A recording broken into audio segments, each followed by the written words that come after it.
Hey guys, it's Kyle's here. I'm bringing you a new type of video to my YouTube channel. I'm trying to get more informative kind of content out there, branch out, try to get some more videos out there.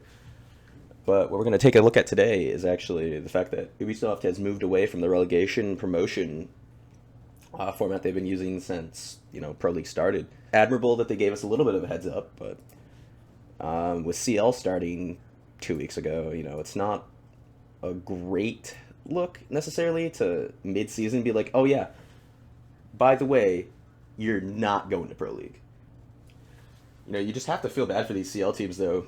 2 weeks into a season, they've grinded so hard to get to this point, and now you're just stripping away their, like, they probably had a bit of a heads up, they're probably having some inside info, but you have to imagine it's got to be frustrating for these teams. The season started on the 18th, the 17th.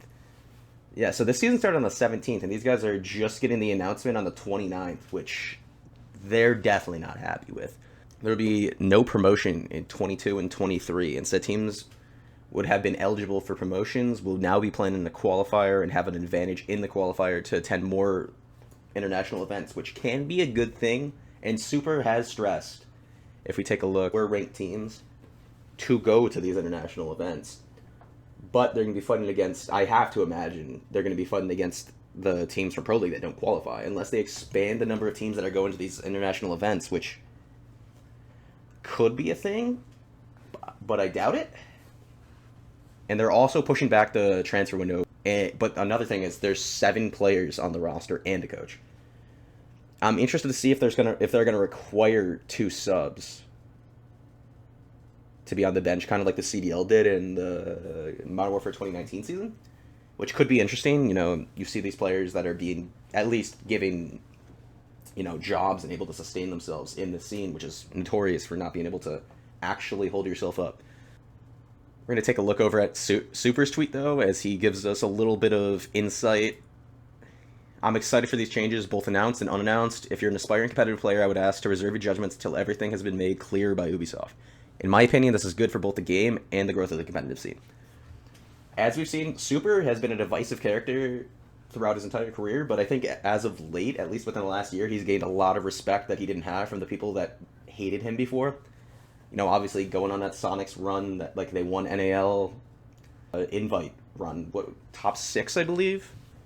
So, obviously he's earned the respect of people that he didn't have before, and obviously his desk segments were fucking fantastic, I have to be honest.